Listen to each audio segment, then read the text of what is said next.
Hey there, I usually talk about music stuff, but I'm a big Godzilla fan, so I had to do a review video of the new movie Godzilla King of the Monsters.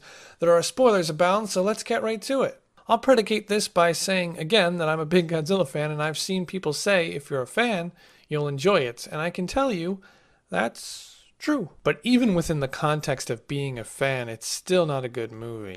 I will say this too, just so I can get the big statements out of the way. 2014 is a better film by a healthy margin. King of the Monsters, I'll call it King for short, has a lot more action, and it has more monsters. This movie also doesn't hold back at all. It goes for the gamut as much as it can and tries to be a roller coaster as much as possible. There's nothing wrong with that either. The misfortune is that it just doesn't succeed. If this movie feels fast to you, that's because it is, and while the film has plenty of downbeats and talking going on, it needed rest. I honestly don't know if King could afford such a moment. It's already over 2 hours and it's structured to be as so unrelenting that it enthralls you. But as a Godzilla fan, as someone who grew up renting one Godzilla movie after the other at his local blockbuster, I wasn't ever too absorbed. And this is like a commercial. Your level of enthrall may vary. But the speed at which the movie plays feels just like that. Speed. It's fast and crazy, but so is anything when you put it on fast forward. And I know people don't like it when pop entertainment gets criticized for trying to do the one thing it's meant to do, entertain, as it's a pseudo-intellectual type argument akin to a wealthy person strutting around a slum as if they're somehow better. But I never said this was a bad film.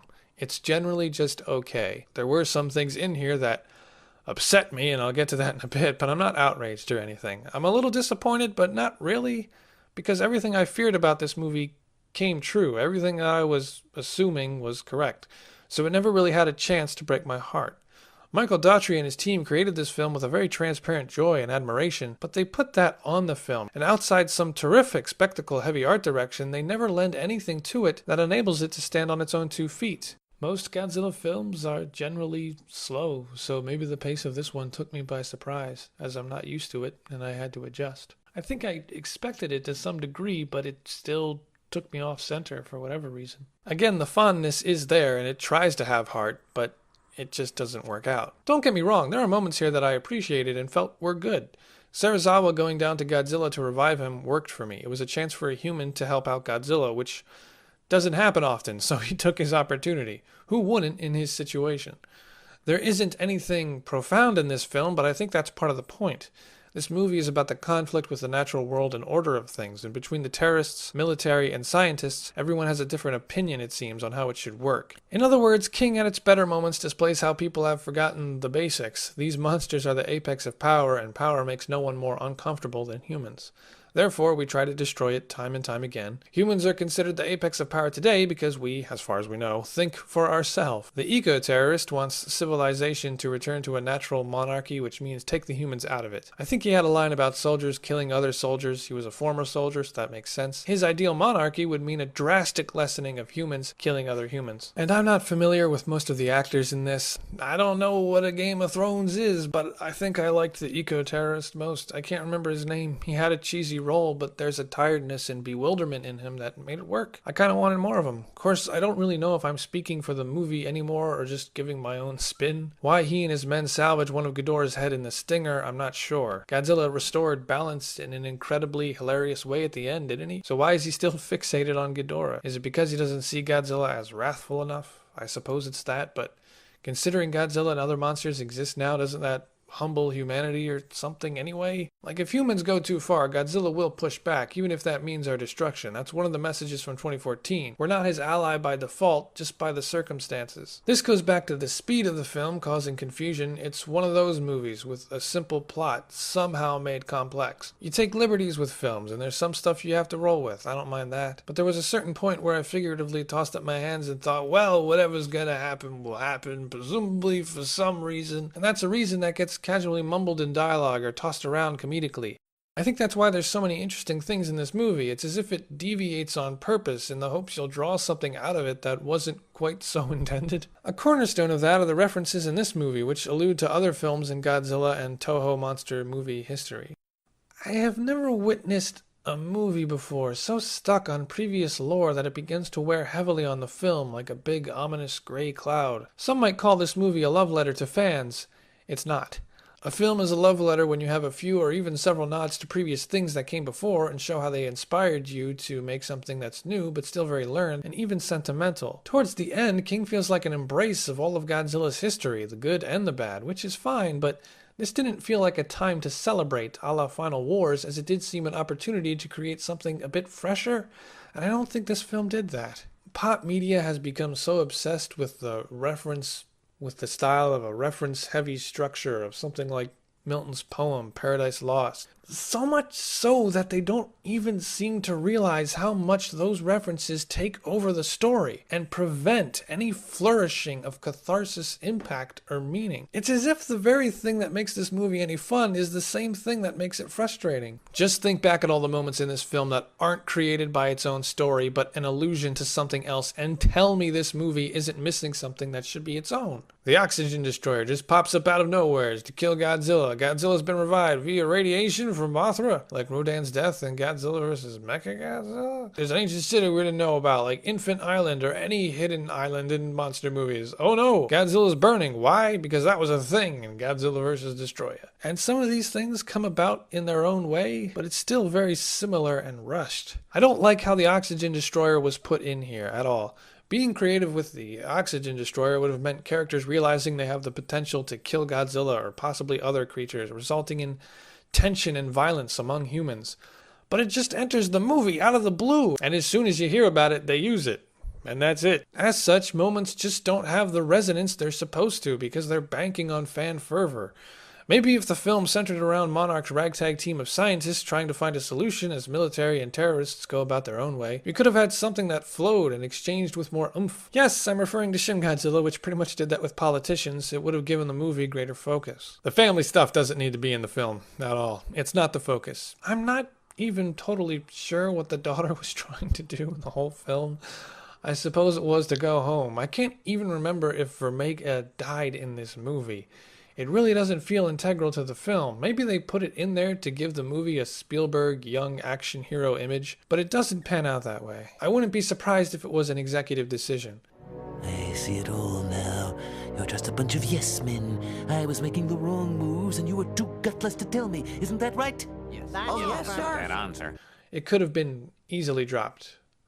Very easily. Not to say this story can't work, but with everything that's already there, it sadly just gets in the way. So yeah, focusing on Monarch as this ragtag team of desperate weirdos barely getting by on government funding or something would have been a lot more charming. I didn't really roll my eyes at any of those characters. They have bad lines, but they were the more interesting group. I mean, just that shot of the girl smiling up at Godzilla during the rainstorm was obviously used for the sake of a trailer, and because within the context of the movie, it doesn't work at all. It makes absolutely no sense.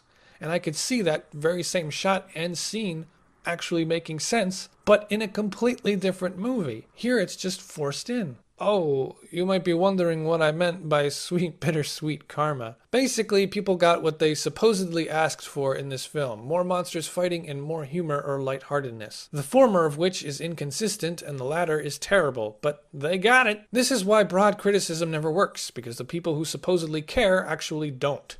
And Hollywood aims to please, so they are always very sensitive to your concerns. That means they won't just tinker around and try to fix some mistakes. They'll change everything. People don't seem to learn this. It's happening. It's been happening for years and years, and no one is any wiser to Hollywood's overcompensating. I'm not going to argue with people who complain that Godzilla wasn't in his own movie enough, because if that's how you feel, that's how you feel. I disagree, but I understand. But if you weren't careful with your words and you don't like this movie, then you have no one to blame but yourself. Unfortunately, people aren't always going to be specific with their criticisms, and that means they swallow up the general consensus, and the whole thing just begins to eat itself up. The further the movie this went, the more and more it felt detached from 2014. It definitely felt similar in terms of story. There are returning characters, but as far as tone is concerned, again, the further it went on, the further it seemed to try to push itself as far as it could away from 2014, and I don't feel that was a wise decision, but so it goes. I know it's a sequel and they're trying to make it bigger and crazier, and that's actually fine, but they still could have done that while matching the tone of 2014. As such, they are two films that share the same universe, but at the same time don't feel like it. And it's weird. You can say the action in 2014 was limited, but it was also very well done. King is fairly infrequent in its depiction of action. There's no shaky cam here, but towards the end there was a lot of very erratic movement, and things again just seemed to happen. It was still awesome and very picturesque, but it didn't have as much grace in its storyboard and overall movement. In 14, I always knew what was going on. It seemed harder to keep track in this film, and not just because there were more monsters. Godzilla and Ghidorah have a really cool battle in Antarctica, but this felt like a direct answer to the non-fight with the Muto in 14. It sabotaged King's setup, just like it would have in 14 if they showed the full fight in the middle. When the two colossi meet again, it just feels like round 2. Godzilla's been repowered, but that's it. Mothra and Rodan enter the mix, making it more interesting. This isn't a dedicated or big complaint, though, as the fight in Antarctica had some of the best shots, but so it goes. The humor was awful. There was plenty of humor in the last film. That got replaced here with mostly terrible one-liners. The less said, the better. I didn't like the dialogue I was hearing from day one when the first trailer hit, so I'm not surprised. I can't say the scriptwriter deserves whatever money they get from this. I think it was the same scriptwriter as the last film, but that benefited from a much simpler story. Let's talk about the other monsters in this for a second. As suspected, there weren't 17 monsters in this film. It was actually kind of sad. It was 4 famous monsters and 3 dollar store variety bag monsters. And for those who don't get that joke, dollar stores used to sell these variety bags where you didn't know what was in them until you bought it.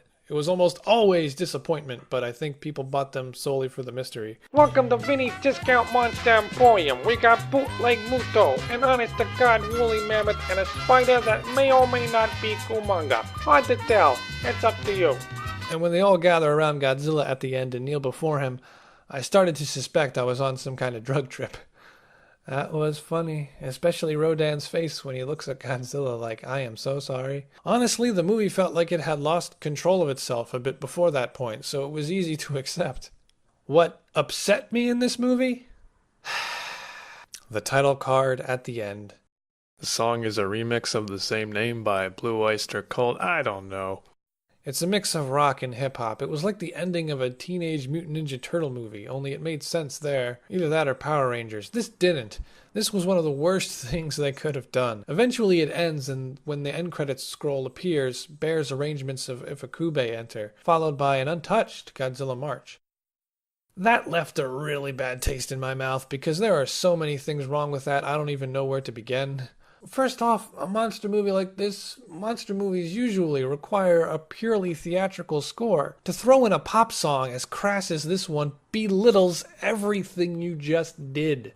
It does. The audience has to dismiss it and pretend it never happened. It's not even a good song. I don't know why people reference Blue Oyster Cult's cover for Godzilla. Who cares? I'm a fan and I don't care. It's as if Daughtry just inhaled some cocaine and said, let's end it with a Godzilla rock song and a cut to the title card for no reason. Compare that to 14, which had a beautiful final shot of Godzilla going back to the depths with a peaceful, serene chord from the strings as you witness the ocean with a cut to the darker main theme as the credits roll. That's wonderful.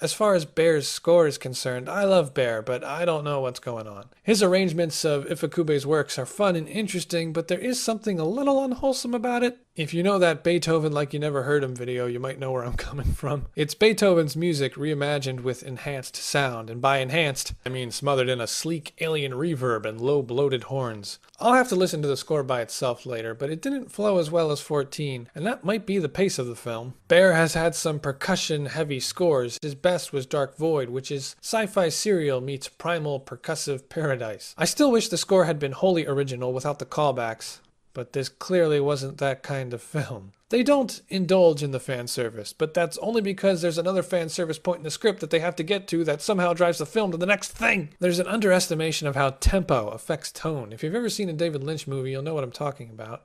And it's not about the running time of the movie, it's just the pace.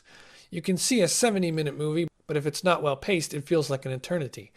And then there are 2-hour movies that feel like they just go by. When a movie just runs like King, it begins to not even feel so much as high octane and hyper as it does rushed. and you wonder why you spent all that time to get there if you wrap it up as quickly as possible. Even the ending is very immediate, and it seems like they try to cover that up with the slam dunk title card, which is a really weird way to end a film. It's like a ride ended and you're being reminded what the ride was. Don't call it a comeback, I won't! This movie is a complete polar opposite to 14, yet it tries to be that movie too. The bigger the budget, the more movies try to have their dessert and eat it at the same time. Thus, King is a very infrequent movie. I can say some good things about it. If you like schlock, then this is a very tasty sandwich. But then be schlock, but it tries to do more, and considering what the last movie did, it probably would have been better to play it straight. I wonder how much of this movie was Daughtry and how much executives.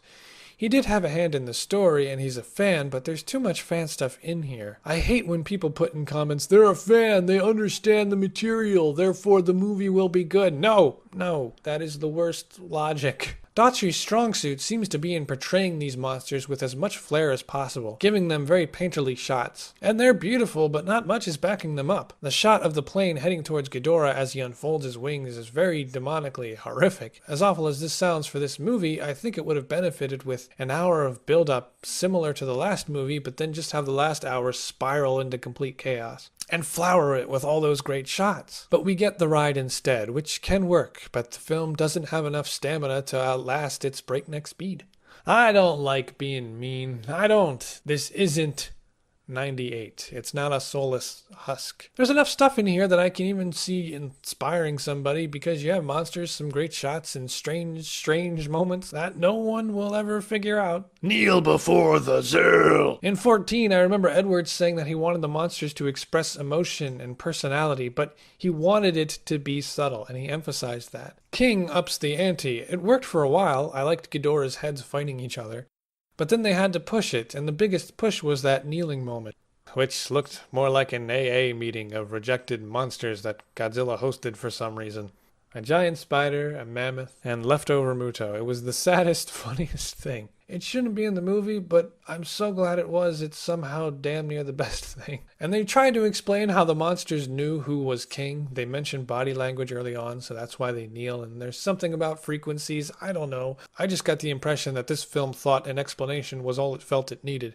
Who cares if it doesn't make sense? We explained it, didn't we? I get it was a moment of creativity and something of an appeal to the more innocent Godzilla movies of old where the monsters were very expressive, but it just didn't fit. That when it started happening, I was as surprised as Rodan, who kneeled but had this expression on his face of, I am completely lost, what's happening? I said earlier this film is a mishmashing of all sorts of Godzilla stuff, good and bad. That reminds me of Mask of the Phantasm, which is cheesy but also serious. It contained all of the many different things that made Batman up to that point. But it also had a story. It felt aware of its history, but not to the point where it began to swim in it. There's even a point in King where Godzilla falls to the earth, and they show a shot from Ghidorah's point of view, I guess, and I swear they're referencing 85, which has Godzilla fall into a volcano, and has one of the worst shots you could possibly imagine of him falling in the exact same type of shot.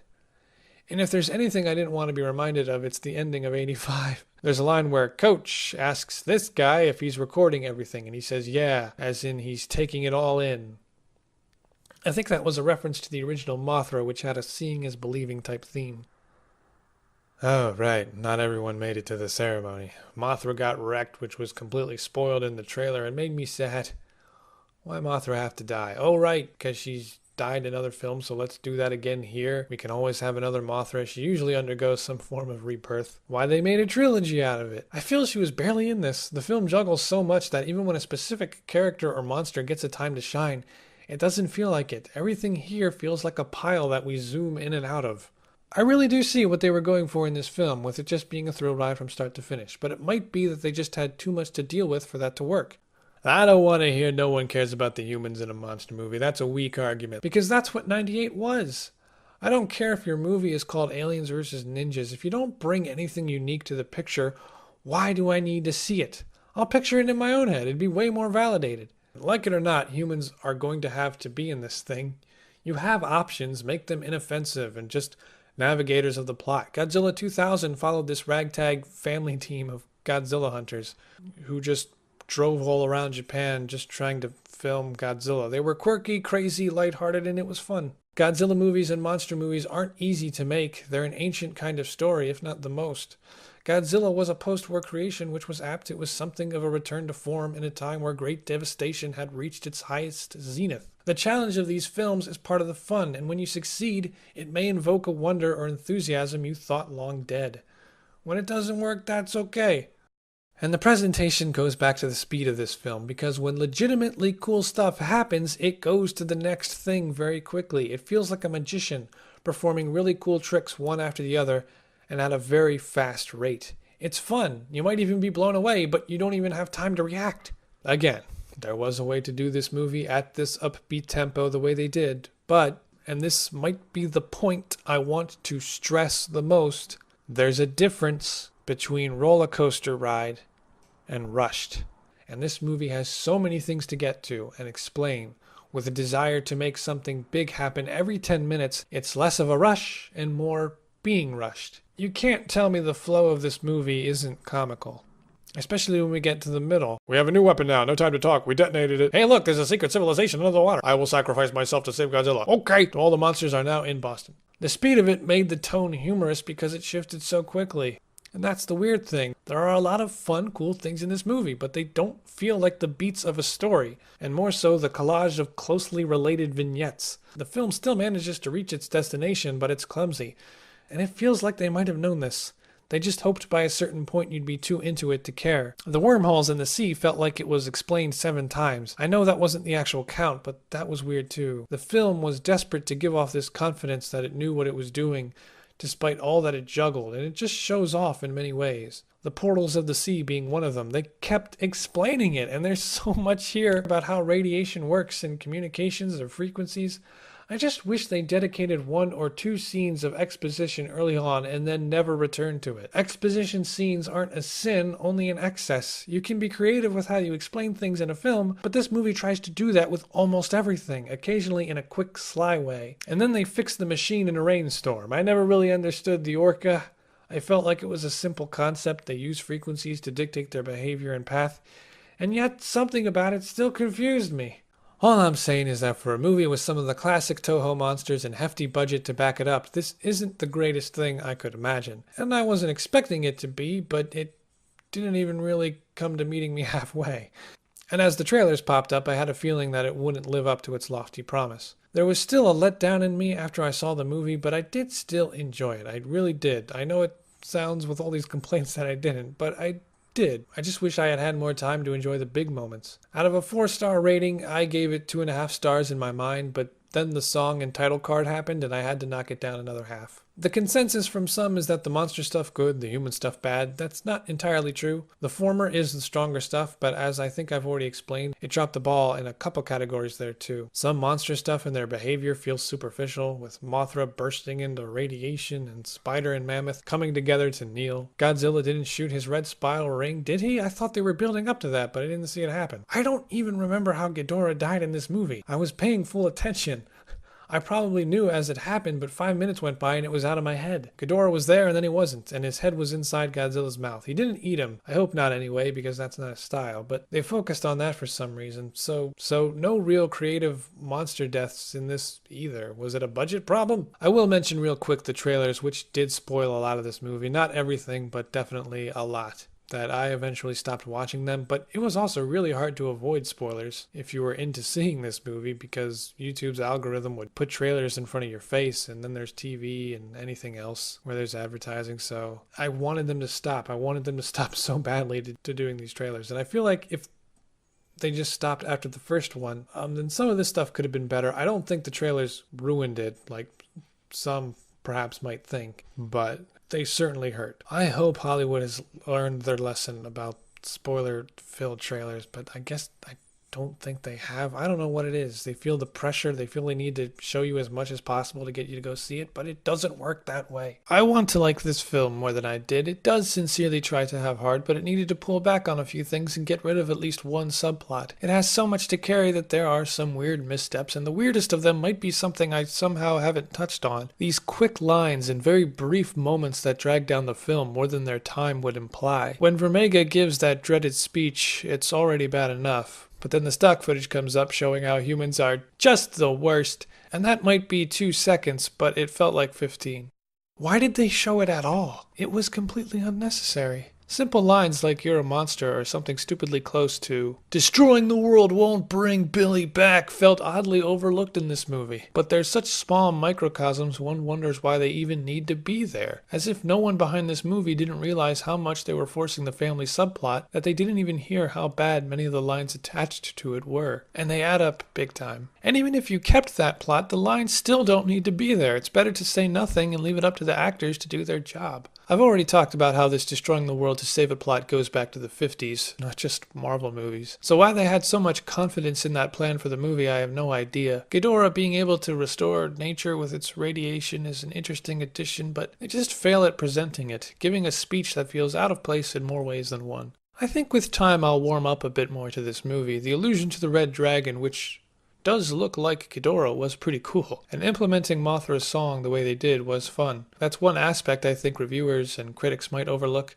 because you have to kind of know what these monsters are about. Iconic as they might be to some people, these are just kaiju from Japanese giant monster movies. Daughtry does a nice job of actualizing these monsters existing as if they have in this world the entire time. Serizawa sacrificing himself, only this time helping Godzilla, was again a nice touch and allusion to the 54 picture. What he means by old friend could just have to do with how long he spent researching him. If you know the 54 picture and read the comic for the last film, it works a lot better. Of course, it could mean something else, but I'm not sure. Another scene that doesn't even have to happen is Godzilla looking at Monarch after he's been revived. Why is that there? I mean, I know why it's there in terms of the plot, but it really doesn't need to be there. Overall, I am a bit more critical of this movie than I am of other Godzilla films, but that's because you have a much bigger budget and a lot of talented effects artists. And while I can tell you it's not a bad movie, I do hold it up to a higher standard, knowing those things are behind it.